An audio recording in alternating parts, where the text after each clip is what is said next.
Welcome students and my dear parents. JW 2024 session 2 examinations complete అయిపోయాయి. ఇప్పుడు అందరికీ ఉన్న డౌట్, నేను క్వాలిఫై అయ్యానా, క్వాలిఫై అవుతానా లేదా అనేదే క్వశ్చన్ మార్క్. సో క్వాలిఫై సంబంధించి మీకు క్లారిఫికేషన్ ఈ వీడియో సెషన్లో ప్రొవైడ్ చేస్తాను. వీడియో స్కిప్ చేయకుండా చూడండి, లైక్ చేసి తప్పకుండా షేర్ చేయండి.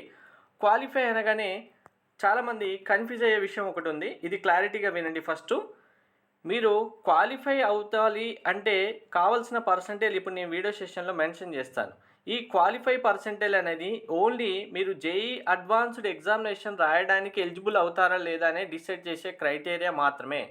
మీరు జోసా సీసాబ్ కౌన్సిలింగ్ పార్టిసిపేట్ చేయడానికి కాదు. అంటే మీకు ఎంత పర్సంటేజ్ వచ్చినా మీరు కౌన్సిలింగ్లో పార్టిసిపేట్ చేయొచ్చు. NIT, triple IT, GFT college సంబంధించి పార్టిసిపేట్ చేసి కాలేజ్లో మీకు వచ్చిన ర్యాంక్ మీ కేటగిరీ బేస్ చేసుకొని ఎక్కడ సీట్ వస్తే మీ చాయిస్ ఫిల్లింగ్ బేస్ చేసుకొని అక్కడ జాయిన్ అవ్వచ్చు.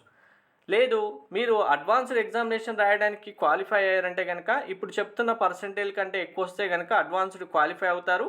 ఈ క్వాలిఫై అయిన స్టూడెంట్స్ అడ్వాన్స్డ్ ఎగ్జామినేషన్ క్రాక్ చేస్తే మీరు ఐఐటి కాలేజ్లో జాయిన్ అవ్వచ్చు. అంతేకాని జేఈ అడ్వాన్స్డ్ ఎగ్జామినేషన్కి క్వాలిఫై పర్సంటేజ్ రాకపోతే ఇంకా కౌన్సిలింగే ఉండదు, ఎన్ఐటీలో సీట్ రాదు, ట్రిపుల్ ఐటీ సీట్ రాదు, జిఎఫ్టీ సీట్ రాదని మాత్రం అనుకోవద్దెవరు.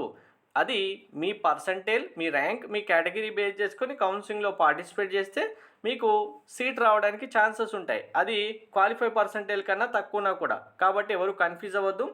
ఇప్పుడు అడ్వాన్స్డ్ ఎగ్జామినేషన్కి క్వాలిఫై అవ్వాలంటే ఎంత పర్సంటేజ్ ఉండాలి?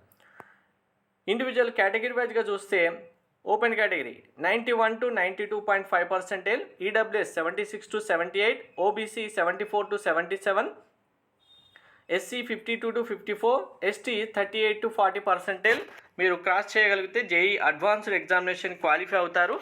అడ్వాన్స్డ్ ఎగ్జామినేషన్ రాయాలా వద్దా అనే డౌట్ మీకు ఒక క్వశ్చన్ మార్క్ కనుక ఉంటే డిస్క్రిప్షన్లో ఒక వీడియో ఇచ్చాను, చూడండి. కంపల్సరీగా క్వాలిఫై అవుతాం అనే ప్రతి ఒక్క స్టూడెంట్ మీ ప్రిపరేషన్ ఇప్పుడే స్టార్ట్ చేసేయండి. కంపల్సరీగా అడ్వాన్స్డ్ ఎగ్జామినేషన్ రాయండి, చాలా అడ్వాంటేజెస్ ఉంటాయి మీకు. సో ఇక్కడ మరి ఎవరు కన్ఫామ్గా క్వాలిఫై అవుతారంటే ఈ సెకండ్ రోలో ఉన్న పర్సంటేజ్ ఉంది కదా, ఈ పర్సంటేజ్ క్రాస్ చేస్తున్నాం అన్న స్టూడెంట్ అయితే కన్ఫామ్ మీరు అడ్వాన్స్డ్ ఎగ్జామినేషన్కి క్వాలిఫై అయిపోయినట్టే. మీరు ఇంకా ప్రిపరేషన్ కంపల్సరీగా స్టార్ట్ చేయండి. మరి ఎవరు డౌట్ అంటే ఈ ఫస్ట్ పర్సంటేజ్ ఉంది కదా 91, 76, 74, దీనికంటే తక్కువ పర్సంటేజ్ ఉంది అంటే కనుక మీరు క్వాలిఫై అవ్వడానికి లెస్ ఛాన్సెస్ ఉంటాయి. మీరు రిజల్ట్స్ వచ్చిన తర్వాత ప్రిపరేషన్ అయితే స్టార్ట్ చేయండి. ఇది అడ్వాన్స్డ్ ఎగ్జామినేషన్ క్వాలిఫై అవ్వడానికి కావాల్సిన పర్సంటేజ్.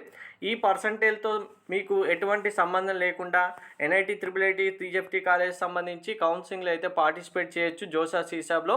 ఇప్పటి నుంచే మీ కాలేజ్ సంబంధించిన గ్రౌండ్ వర్క్ స్టార్ట్ చేయండి. మీ కౌన్సిలింగ్ సంబంధించి కంప్లీట్ గైడెన్స్, మెంటర్షిప్ కావాలంటే డీటెయిల్స్ డిస్క్రిప్షన్లో ఇచ్చాను. మెంటర్షిప్ జాయిన్ అయ్యే స్టూడెంట్స్కి కౌన్సిలింగ్ కంప్లీట్ అయిపోయి కాలేజీలో జాయిన్ అయ్యేంత వరకు కంప్లీట్ గైడెన్స్ ప్రొవైడ్ చేయడం జరుగుతుంది. Thank you.